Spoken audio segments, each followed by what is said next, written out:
ውስጣችሁ ውስጥ የሆነ ባዶነት ሲሰማችሁ ያ ባዶነት ከየት እንደሚመጣ አታውቁትም፣ ነገር ግን የሆነ የጎደለ ነገር እንዳለ ይሰማቸዋል። አንዳንዴ ኮንሽስ አይምሯችሁ የሚመዘግበው ነገር ባይሆንም አንኮንሽስሊ ግን ይህ እንደ ስሜት እናንተ ውስጥ ሲመላለስ ትመለከታላችሁ። ምን እንደሆነ እየገባችሁ አይደለም፣ ነገር ግን ትክክለኛ ስሜትም እንዳልሆነ ታውቁታላችሁ። one of the 7 deadly sins የሚባለው ግሉተኒን ዛሬ እንመለከታለን። ቀጥታ ከተረጎምነው በላተኝነት ወይንም ሆዳምነት ሊባል ይችላል። ብቻ ከምግብ ጋር የተያያዘ ነው። ታዲያ እኛ ምን ማለት ነው? ለምንድን ነው one of the 7 deadly sins የተባለው የሚለውን ደግሞ እንመለከታለን። ጉዳዩን ኤሶተሪክሊ ስንመለከተው ግሉተኒ ወይንም ደግሞ በላተኝነት የሚባለው ቃል ለምግብ ብቻ ሳይሆን ከዛም በላይ ነው። ለሰዎች ሊሆን ይችላል፣ ለምግብም ሊሆን ይችላል፣ ለገንዘብም ሊሆን ይችላል። ውስጣችሁ ያለ ክፍተት ነው ብላችሁ የምታምኑት የሆነ ነገር አለ።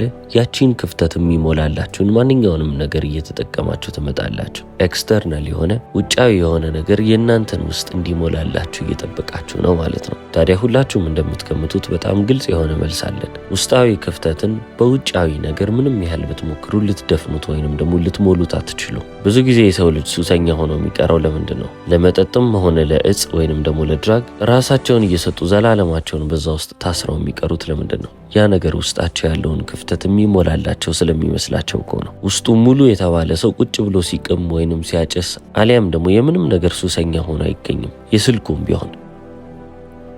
ነገር ግን እነዚህን እጽ የተባሉ ነገሮች ወይንም ደግሞ ሲጋራ አሊያም መጠጥ፣ እነዚህ ነገሮች ምኑን ነው የሚደፍኑለት ካላችሁ፣ ለጊዜውም ቢሆን ያ ስሜቱ እንደጠፋለት ያ ክፍተቱ እንደተሞላለት አድርገው እንዲያስብ ያደርጉታል። የሚያጨስን ወይንም ደግሞ እጽ የሚጠቀምን ሰው ጠይቃችሁ ከሆነ I was high ይሏቸዋል። ከፍ ባለ ስሜት ውስጥ ነበርኩ እንደማለት ነው። ይህ ማለት ምን ማለት ነው? እነሱ የነበሩበትን ሁኔታ እንዲረሱ ካረጋቸው፣ ህመማቸው የማይታያቸው ከሆነ፣ ጉድለቴ ነው ብለው የሚያስቡት ነገር ለጊዜውም ቢሆን የተደፈነም ከመሰለ ያ ነገር እንደ መፍትሄ ሆኖ ያገለግላቸዋል። ስለዚህ ሁሌም ቢሆን ያ ጉድለታቸው ያ ክፍተት በውስጣቸው እየተሰማቸው ሲመጣ ያንን ሱሰኛ የሆኑበትን ነገር የበለጠ ኮንሱም እያደረጉ እየተጠቀሙ ይመጣሉ። እዛ ነገር ላይ ያላቸው ጥገኝነትም እየጨመረ ይመጣል ማለት ነው። ብዙ ሰው ሶሻል ሚዲያ ላይ ተለክፎ ያለው ለምንድን ነው? ቫሊዴሽን ስለሚፈልግ። ውስጡ በራሱ እሱ ያመነበት ነገር በቂ ሆኖ ስለማይታየው ሰዎች አዎ ጎበዝ፣ ትክክል ነህ ብለው እሱን እንዲያግዙት ይፈልጋል። ለሰዎች አስተያየት ሱሰኛ ሆኖ የተቀመጠ ሰው ይሆናል ማለት ነው።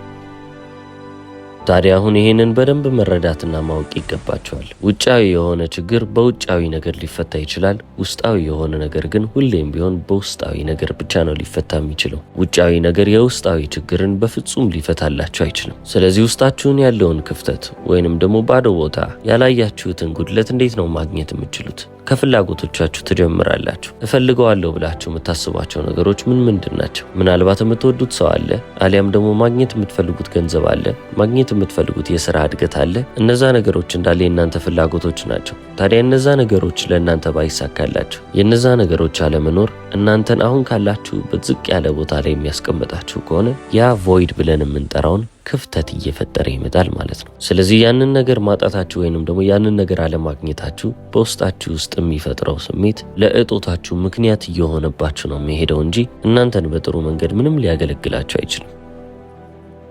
ሰሞኑን የሰራውላችሁ ቪዲዮ ላይ ምንድነው ደጋግሜ ያልኩት? you can only have what you already have። ያላችሁን ነገር ብቻ ነው ልታገኙ የምትችሉት። ስለዚህ እነዛን ነገሮች ፈልጋችሁ ነገር ግን እነዛን ነገሮች ማግኘት ስላልቻላችሁ በውስጣችሁ ውስጥ ያ ክፍተት ከመጣ ያንን ክፍተት የሚያመለክት ህይወትን ነው እንጂ እየኖራችሁ የምትሄዱት ክፍተቱን ሞልታችሁ ወይንም ሙሉ ሰው ሆናችሁ አይደለም። ውስጣችሁ ውስጥ የነበረው ቮይድ ወይንም ደግሞ ያ ክፍተት ውጫዊ ችግር ሆኖ መምጣቱ አይቀርም። ውጫዊ ችግር ሲሆንባችሁ ደግሞ በውጫዊ መፍትሄ ልጨርሱ ትችላላችሁ። የውስጣችሁ ክፍተት አሁንም ለችግሮቻችሁ እንዳለ ሶርስ የሆነውን ግን በውስጥ በኩል መቅረፍ ይኖርባችኋል። ለማንኛውም አይነት ውጫዊም ሆነ ውስጣዊ ችግር የመጀመሪያ የሚባለው መፍትሄ አዌርነስ ወይንም ደግሞ ግንዛቤ ነው። እናንተ ግንዛቤው አላችሁ ወይ? የምን ካላችሁ በህይወታችሁ ውስጥ የምትፈልጉት ማንኛውም ነገር፣ የምትወዷት ሴት፣ የምትወጂው ወንድ ወይንም ደግሞ ገንዘብ፣ ነፃነት፣ እነዚህን ሁሉ ነገሮች የምትፈልጉት ለምንድን ነው? ይህንን ጥያቄ መጠየቅ አለባችሁ። ለምንድን ነው ይህንን መጠየቅ ያለብኝ ካላችሁ ፍላጎቶቻችሁ ያንን ክፍተት ለመድፈን የሚሆን ከሆነ ያ ባዶነት ስሜት በውስጣችሁ ስላለ ያንን ለመድፈን የምትመኙት ነገር ከሆነ እነዛን ነገሮች የምትፈልጉትን ብታገኙ እንኳን የባዶነት ስሜታችሁ የትም አይሄድም። ሁሌም ቢሆን እናንተው ጋር አለ። ገንዘብ ደስታ አይገዛም ሲባል ሰምታችሁ ታውቃላችሁ? ለምን ይመስላችኋል ይሄ ነገር በጣም እየበዛ ይመጣው? በመጀመሪያም ደስተኛ ያልሆኑ ሰዎች ገንዘብ እያገኙ ስለሄዱ እኮ ነው። ከመጀመሪያውም ደስተኛ ሆነው የነበሩ ሰዎች ግን ገንዘብ እያገኙ ሲመጡ የበለጠ ህይወታቸው ውብ እየሆነላቸው ነው የሚሄደው። ችግሩ እዚህ ጋር ከገንዘብ አይደለም። ምክንያቱም ገንዘብ አሊያም ደግሞ ማንኛውም የምትፈልጉት ነገር ማግኒፋየር ብቻ ነው፣ ወይንም ደግሞ የሚያጎላላችሁ ነገር ነው። ያላችሁ ነገር እየጎላ ይመጣል። ከመጀመሪያው ምስቅልቅል ያላችሁ ሰዎች ከሆናችሁ ገንዘብ ሲኖራችሁ ምስቅልቅል ያለ ሀብታም ነው የምትሆኑት። ከመጀመሪያውም ደስተኛ ከሆናችሁ ገንዘብን ስታገኙ በጣም ደስተኛ የሆነ ሀብታም ነው የምትሆኑት። ስለዚህ ከመጀመሪያው ምንም አይነት ነገር እንፈልገዋለሁ ይህንን ነገር ባገኘው ብላችሁ ስታስቡ በውስጣችሁ ያለውን ክፍተት ለመድፈን እንዳይሆን። ስኬትን ያገኙ ሰዎችን ብትጠይቋቸው ስኬቱን እስኪያገኙት ድረስ ነው እንጂ ስኬቱን ካገኙት በኋላም ብዙም የሚደንቃቸው ሰዎች አሉ።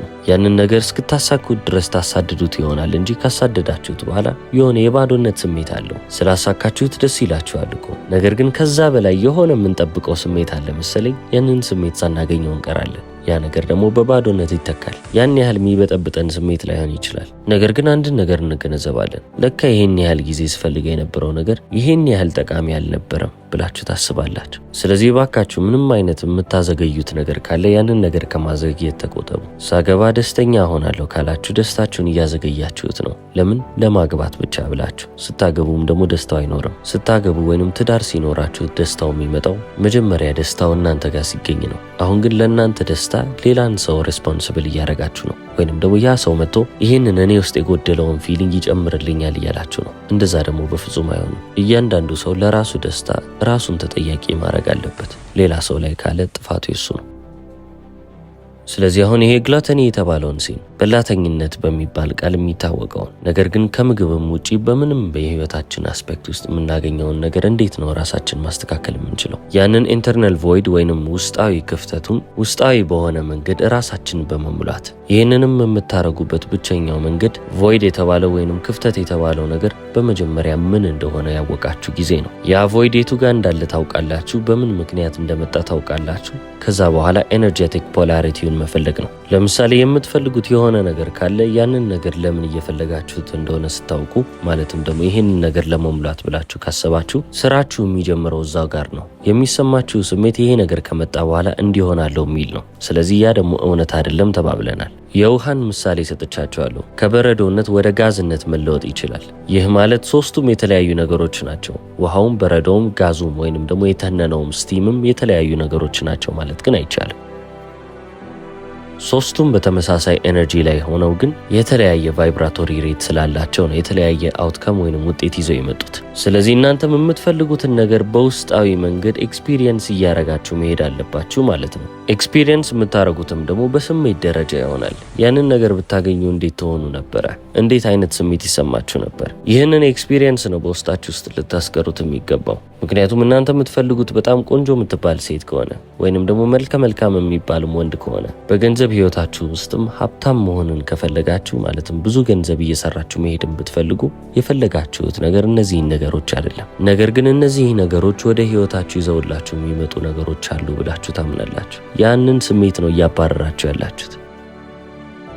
ይህ ማለት ምን ማለት ነው? እናንተ እነዛን ነገሮች ፈለጋችሁ እንጂ ትክክለኛ የፈለጋችሁት ነገር እነዛ ነገሮች የሚያመጡላችሁን ስሜት ነው። አሁን ግን እዚህ ጋር የታታለላችሁት እነዛን ስሜቶች የምታገኙት እነዚህን ነገሮች ካሳካችሁ በኋላ ይመስላችኋል። ነገር ግን ስህተት ነው። እነዛን ነገሮች ባታሳኩም እንኳን ኢንተርናሊ ይሄ ስሜት እናንተ ጋር መቀመጥ ይችላል። ማለትም ደግሞ የእናንተ እንደሆነ አድርጋችሁ ካሰባችሁ ገንዘቡ ገና ሳይመጣ ገንዘብ ቢኖራችሁ የሚኖራችሁ ስሜት እናንተ ጋር መቀመጥ ይችላል። ሲጀመርም ገንዘብን ስለ ወረቀትነቱ ብላችሁ አይደለም እየፈለጋችሁት የነበረው ስለሚያመጣላችሁ የነጻነት ስሜት እንጂ። ስለዚህ ያንን የነጻነት ስሜት አሁን ኤክስፒሪየንስ እያደረጋችሁ እየተሰማችሁ ካለፋችሁ እናንተ የምትፈልጉት መዳረሻ ላይ ቁጭ ያላችሁ ሰዎች ናቸው። በህይወት የምትፈልጉትን ነገር አግኝታችኋል ማለት ነው። እዚህች ምድር ላይ ገንዘቡን ብታገኙት ከዚህ የተለየ ምንም አይነት ስሜት ሊሰማችሁ አይችልም። ሁሌም ቢሆን ልትረሱት አይገባም። የምትመኙት ማንኛውንም ነገር አትፈልጉትም። ያ ነገር ግን ያመጣልኛል ብላችሁ የምታስቡትን ስሜት ስለምትፈልጉት ያንን እፈልገዋለሁ ያላችሁትን ነገር እያባረራችሁ ትሄዳላችሁ። ምናልባት ዛሬ ገንዘብ በማጣታችሁ የተነሳ አንገታችሁን ዝቅ አድርጋችሁ የምትራመዱ ሰዎች ገንዘብ ቢኖረኝ እኮ እንደዚህ አልሳቀቅም ነበረ፣ ሁሉንም ሰው ቀና ብዬ ይመለከት ነበረ፣ ከሰው እኩል ሆን ነበር ብላችሁ ታስቡ ይሆናል። ገንዘቡ መጥቶ እናንተን ከሰው እኩል የሚያደርጋችሁ ከመሰላችሁ አሁንም ኤክስተርናል የሆነውን ነገር የእናንተን ኢንተርናል ወይንም ውስጣዊ የሆነ ችግር እንዲፈታላችሁ እየጠበቃችሁ ነው። ውጫዊ ነገር ደግሞ ውስጣዊ የሆነ ችግርን አይፈታም ብያችኋለሁ። ስለዚህ ያንን የፈለጋችሁትን ነገር ታገኙትና ያ ነገር የምርም ምንም ነገር እንዳላረገላችሁ ስታስቡ ቆይ እስቲ ከዚህ በላይ ባገኝስ ብላችሁ ታስባላችሁ። ስለዚህ አሁን በወር የፈለጋችሁት የገንዘብ መጠን ካለ ያ ምንም ስሜታችሁን መቀየር አልቻለም። ስለዚህ አሁንም ተጨማሪ ባገኝ እኮ ይህንን ስሜት ላስወግደው እችላለሁ ብላችሁ ታስባላችሁ። እንዲህ እያላችሁ ያንን ነገር የማግኘት ሱስ ውስጥ ትገባላችሁ። ቤሲክሊ ግሉተኒ ማለት ይሄ ነው። የሚያስፈልጋችሁ ነገር ከሚያስፈልጋችሁ በላይ እየወሰዳችሁ ስትገኙ ግሉተኒ ሊባል ይችላል። እዚህ ጋር ግን ልብ ያላላችሁት ወይንም ያላስተዋላችሁት አንድ ነገር አለ። በስተመጨረሻም የምትፈልጉት ነገር ስሜት ከሆነ ያንን አገኘዋለሁ ብላችሁ ያሰባችሁትን ነገር ከማግኘታችሁ በፊት ይህንን ስሜት መያዝ ከቻላችሁ ያ የምትፈልጉት ነገር ደግሞ ስሜቱን ተከትሎ ይመጣል። እንደ ምሳሌ ውሻ ቢኖራችሁ ለውሻችሁ ትሪት ብታመጡለት ወይንም በእጃችሁ ስጋ ብትይዙ ያ ውሻ እናንተን እየተከተላችሁ ይሄዳል። ምክንያቱም ስጋውን ይፈልገዋል። እናንተም ይህንን ስሜት ተላብሳችሁ የምትሄዱ ከሆነ እፈልጋቸዋለሁ ብላችሁ ያሰባችኋቸው ሁሉም ነገሮች ያንን ስሜት እየተከተሉ ይመጣሉ። ምክንያቱም ስሜቱን ማች አድርጋችኋል፣ ይዛችሁታል። ስለዚህ አሁን እዚህ ጋር ቆም ብላችሁ ገንዘብን የምትፈልጉ ከሆነ ወይንም ትዳርን የምትፈልጉ ከሆነ ጥሩ ስራን የምትፈልጉ ከሆነ እነዚህን ነገሮች እንዳለ ባገኝ እኔ ምን አይነት ሰው እሆናለሁ ብላችሁ አስቡ። መቼስ ዛሬ እንደምታወሩት ነገ አታወሩ። በራስ መተማመናችሁን በምታገኙት ነገር እየጨመረ የሚመጣ ነገር ነው አይደል? ስለዚህ ያ ነገር እስኪመጣ ድረስ ለምንድነው ዝቅ ባለ በራስ መተማመን የምትሄዱት? ካሁን ለምን አጨምሩትም? ገንዘቡ ሲመጣ፣ ትዳሩ ሲመጣ፣ ስራው ሲሳካላችሁ የሚሰማችሁን ስሜት አሁን ላይ ሆናችሁ እንዲሰማችሁ አድርጉ። የቤት ስራችሁም የሆነው ይሄ ነው። የምትፈልጉትን ነገር እንዳገኘ ሰው ሆናችሁ ተላብሳችሁ ስትሄዱ የዛኔ የምትፈልጉትን ነገር ደግሞ እዚህ ምድር ላይ ያገኛችሁ ትመጣላችሁ። ምክንያቱም ውስጣችሁ የነበረውን ክፍተት ሞልታችሁታል። ያ ነገር ከመምጣቱ በፊትም ውስጣችሁ ኦልሬዲ ያንን ነገር እንዳገኘው አድርጎ አምኗል። ስለዚህ ዲዛየር የምታደርጉት ነገር ሳይሆን ወይንም የምትፈልጉት ነገር ሳይሆን ያንን ነገር ያገኛችሁት ሰዎች ናቸው። ለዚህ ነው ትዳራችሁን ከመመኘታችሁ በፊት መጀመሪያ እናንተ ደስተኛ እንደሆናችሁና ከራሳችሁ ጋር ሰላም ላይ እንደሆናችሁ ማወቅ ያለባችሁ። እዚህ ዓለም ላይ የምትፈልጉትን ነገር እንዳታገኙ ያደረጋችሁ ውስጣዊ ክፍተት፣ ይሄ ቮይዱ ነው፣ ኢንተርናል ቮይድ የሚባለው እናንተን በላኪንግ ስቴት ኦፍ ማይንድ ላይ ያስቀምጣችኋል። ያ ነገር ያጥረኛል በሚል ስቴት ኦፍ ኮንሽስነስ ላይ እንድትቀመጡ ማለት ነው። ለዚህ ነው የምትፈልጉትን ነገር ሳታገኙ አሁንም ውስጣችሁ ያለው ችግር እየተባባሰ የሚመጣው። እሺ አሁን ደግሞ ወደ ሰባት ገዳይ ኃጢአት ከሚባሉት ውስጥ የመጨረሻውን ደግሞ እንመልከተው። በእንግሊዘኛ ቃሉ ለስት ይሉታል፣ በአማርኛው ደግሞ መጎምጀት ተብሎ ተጽፎልናል።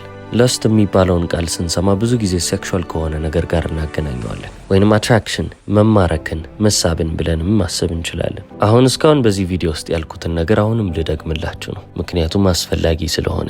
ለስት የሚባለው ነገር ኤሶቴሪክሊ ስንመለከተው ልክ እንደ ሰርፌስ ሌቭል ዲዛየር ብላችሁ አስቡት። ለምሳሌ አንድን ሴት መመኘት ከጀመራችሁ ያቺን ሴት ምንም ባታቋት እንዲሁ በፊዚካል አፒራንሷ አይታችሁ እቺ ልጅ ማረከች ልትሉ ትችላላችሁ። በሰውነቷ ተማረካችሁ ማለት ነው። ሰርፌስ ሌቭል ሳታውቋት ነው፣ ገና ከላይ ነው የወደዳችኋት። በህይወትም የምትፈልጉት ማንኛውም ነገር በዚህ መነጽር ውስጥ ሊታይ ይችላል። ምኞታችሁን ወይንም ፍላጎታችሁን ዲዛይርድ ሪያሊቲ ብለን እናስቀምጠው። የምትፈልጉት ህይወት የምትፈልጉትን ህይወት ስለፈለጋችሁ ሳይሆን እዛ ህይወት ውስጥ የምትኖሩ ሰዎች ብትሆኑ ኖሮ የሚሰማችሁ ስሜትና ሜንታል ስቴታችሁ ወይንም ደግሞ ሜንታል አቲቲዩዳችሁ አሁን ካላችሁበት የተለየ እንደሚሆን ስላወቃችሁ ነው። አሁን ምን ማለት ነው ብላችሁ ትጠይቃላችሁ። በአጭሩ እያባረራችሁ ያላችሁት ፍሪኩዌንሲ ነው። ምክንያቱም አሁን ያላችሁ ፍሪኩዌንሲ የምትፈልጉትን ነገር ካገኛችሁ በኋላ ያለውን ፍሪኩዌንሲ ማች አያደርግም፣ ከዛ ጋር አይመሳሰልም። ስለዚህ አሁን ፍሪኩዌንሲው ጋር ለመሄድ የሞከራችሁበት መንገድ እዚህ ዓለም ላይ እንደ ባሪያ ሰርቶ ወይንም ደግሞ እዚህ ዓለም ላይ ብዙ ሰው በሚከተለው መንገድ በመሄድ ነው። ያ ደግሞ ውጤታማ መንገድ አይደለም። ለስት የሚባለውም ነገር ያለው እዚህ ጋር ነው። አንድ ሰው በጣም የሚያማምሩ መኪኖችን ሲያይ፣ ሄሊኮፕተር፣ ፕራይቬት ጀት ወይንም ደግሞ የሚያማምሩ ውብ የሚባሉ ሴቶችን ሲመለከት ልክ ጣፋጭ ምግብ እንዳየ ይመስል አፉ በምራቅ የሚሞላ ከሆነ እነዛ ያያቸውን ነገሮች የሚፈልጋቸው ከሆነ እፈልጋቸዋለሁ ብሎ ያሰባቸውን ነገሮች ገና ከላይ አይቶ ነው የፈለጋቸው እንጂ የምርም ለምን እንደፈለጋቸው አያውቅም። ልክ አንዲትን ሴት እንዲሁ ምንም ነገር ስለሷ ሳታውቁ እሷን በፊዚካል አፒራንሷ እንደመውደድ ማለት ነው። እሷን በዛ መንገድ ስለወደዳችሁ እሷን ልታገኟት አትችሉም። ይህ ማለትም ደግሞ የምትፈልጉትን ነገር ዲፕ በሚባል ሌቭል ላይ ጥልቅ በሚባል ደረጃ ላይ የማትወዱት ከሆነ የማትፈልጉት ከሆነ እዚህች ምድር ላይ ያንን ነገር ለማምጣት ትቸገራላችሁ። ይህንንም ደግሞ ያልኩት ለምንድን ነው? ያንን ነገር ለማግኘት መጀመሪያ ፍሪኩዌንሲው ያስፈልጋቸዋል። እናንተ እየሄዳችሁ ያላችሁበት መንገድ ግን ያንን ነገር ላገኝ ከዛ በኋላ ፍሪኩዌንሲው ይመጣል የሚል መንገድ ነው። ያ ደግሞ አይሆንም። መጀመሪያ ያንን የፈለጋችሁትን ነገር ጥልቅ በሚባል ደረጃ ስትወዱት ወይንም ደግሞ እንዳገኛችሁ አድርጋችሁ ስታምኑት የዛኔ በሰርፌስ ሌቭል ያንን ነገር ፈለጋችሁት አይባልም። ፈረንጆቹ ሚር ዊሽ ይሉታል። ተራ የተባለ ምኞት ብቻ ነው ማለት ነው። ታዲያ እዚህ ዓለም ላይ የምትፈልጉትን ማንኛውንም ነገር እንዳገኛችሁ አድርጋችሁ ስታስቡ ምን እያደረጋችሁ ነው? ሐሳባችሁ እንዳለ ስለነሱ ነው። እምነቶቻችሁ እንዳለ የሚያመለክቱት ያን እንዳገኛችሁ ነው። በተጨማሪም ደግሞ ሐሳቦቻችሁ ላይ ኢሞሽን ትጨምራላችሁ፣ ስሜት ይጨመርበታል ማለት ነው። በተጨማሪም ደግሞ ኮንቪክሽን ወይንም ደግሞ ያ እርግጠኝነት ኖዊንግነስ ማወቅ የሚባለውም ነገር ደግሞ ይመጣል። የዛኔ ለስት ከሚለው ነገር ወጥታችኋል። ያንን ነገር በሰርፌስ ደረጃ ወይንም ደግሞ እንዳያችሁ አይደለም የወደዳችሁት። ያንን ነገር ወደ ህይወታችሁ የምታመጡበት ኃይል አላችሁ ነው እንጂ ዝም ብሎ ተራ ፍላጎት አይደለም። ባለፉት 4 ቪዲዮዎች ውስጥ እነዚህ the 7 deadly sins 7 ገዳይ የሚባሉትን ኃጢአቶች ተመልክተናል። እንዴትም ህይወታችንን አፌክት እንደሚያደርጉት አይተናል። እንደጠቀማችሁ ተስፋ አረጋለሁ። ቻው።